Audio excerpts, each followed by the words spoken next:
Hello again, everybody.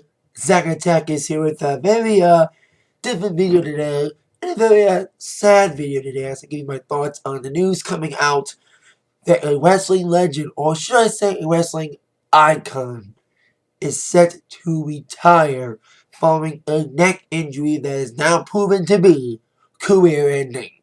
Of course, I'm referring to the icon Sting. News is coming out through various sources this afternoon that Steve Borden, aka Sting, the wrestler, is set to retire following his neck injury at Night of Champions that he suffered during his match against Seth Rollins for the WWE Heavyweight Championship. I remember seeing that match and saw him gingerly, and I thought he was going to be recovered from that neck injury because hopefully he was going to recover. But sadly, that's not the case according to several reports. I think TMZ was one of the first to report it. There's verified by several doctors who agree that it's too risky for the wrestler to get back in the square circle with this type of neck injury. So Sting is deciding to hang it up. That he's been formally diagnosed with cervical spinal stenosis, a condition affecting the nerves that can result in extreme pain and discomfort. It's also the same kind of injury that forced Edge to retire back in 2011. Sting is set to publicly announce his retirement at the WWE Hall of Fame ceremony on April 2nd, where he is getting inducted. Maybe they knew about Sting's retirement, going in. Maybe that's why they kind of let him be a part of WrestleMania weekend by having him be a part of the Hall of Fame. Maybe WWE knew, but maybe not a lot of people knew until now. Like, who knows? Maybe WWE knew about it, but it is sad to see a career like this, and especially when he just came to WWE. Of course, we all know his accomplishments in his illustrious over 30-year career. Starting out as a tag team partner of the Ultimate Warrior back in their indie days. But of course, when Sting joined the NWA / WCW 1986-87, his star exploded, especially from a classic match and kind of made his career against Ric Flair at the Clash of Champions, the very first one back in 1988. And it makes sense that Ric Flair is going to be inducting Sting in the Hall of Fame. Makes a lot of sense because I was like, who's going to induct Sting? They picked no better than Ric Flair, one of Sting's greatest rivals. But he's had so many great rivals in his illustrious career. Besides, Ric Flair, which probably everyone would say probably one of his finest feuds. He feuded with so many superstars like Rick Rude, Hulk Hogan, of course, that famous and sometimes noted infamous match, Starrcade 97.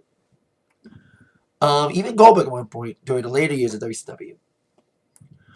And his battles, not just with Rick Rude, but also the entire Dangerous Alliance that led to one of the bloodiest war games ever back in 1992. Get a chance to watch that. It was probably one of the bloodiest matches ever. And most violent, too. Not just war games, but overall bloody matches. And Vader, another classic feud that was kind of classic as Flair, especially stemming some great matches, including a Great American Bash 92 and Super Bowl 6 or Super Bowl 3. That strap match, speaking of bloody, that was a bloody match too, especially Vader. Of course, we all know a company that a company that WWE would never talk about. Watch Edson Christian show. I love that joke. We had AJ Styles on. Will WWE talk about TNA? Testing out, but not the other TNA. But, of course, Sting was in TNA for a bit, from like 2006 to 2013. Like, he went in and out of TNA to 2014, I should say. Feuding with Angle, feuding with EC3, one of his last major feuds, among others. I've seen Sting in wrestling events 3 times. I've only seen him wrestle once, though. The other 2 times I've seen him appear at a wrestling show was mostly for a guest spot, like a talking appearance. Halloween Havoc 94. He was there in a suit. He's doing his blonde hair days. But he was just there as a spectator. He had some sort of injury, so he didn't wrestle in Halloween Havoc. 97, I was at the Nitro. The 1000, the 100th Nitro. When Lex Luger defeated Hulk Hogan.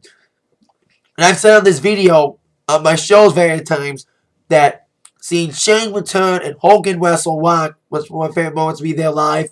One of my other favorite moments to be there live, like one of my favorite wrestling moments I've been able to see live was when Luger defeated Hogan, because it was huge. It was during the NWO era. But during the episode, Sting came down from the ceiling. He didn't wrestle.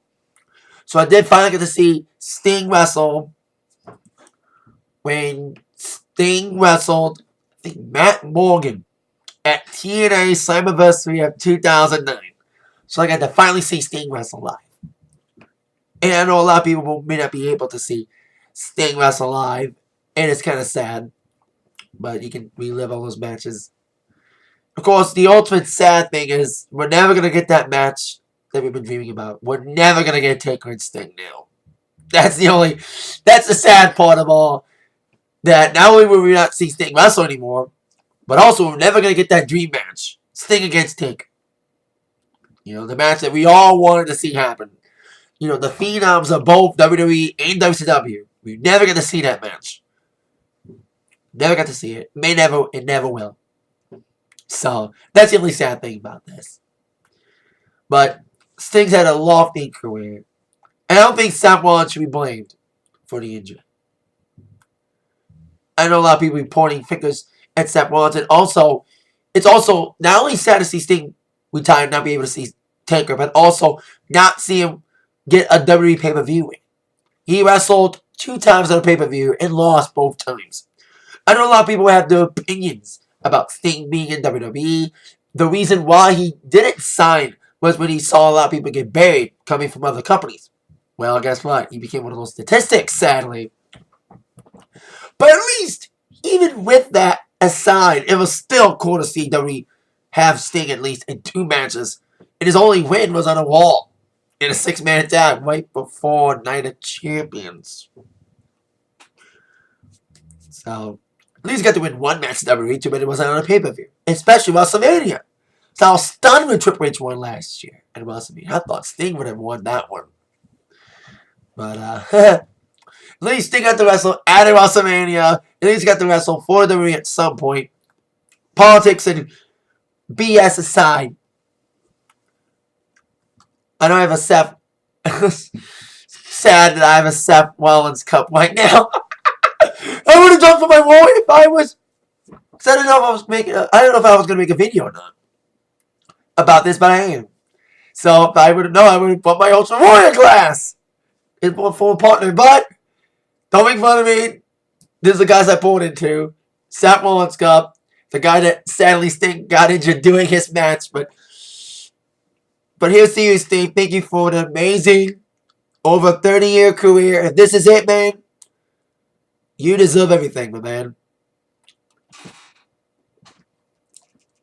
So with that in mind, he's been attacked by the thoughts from Zach. Very sad day for wrestling fans seeing the icon Sting going to retire officially in the Hall of Fame, but right now reports are coming out that he will be retiring. So I shall end this video with I'll do my best impression of the Stinger scream before we go. Oh! See ya! Thank you, Sting.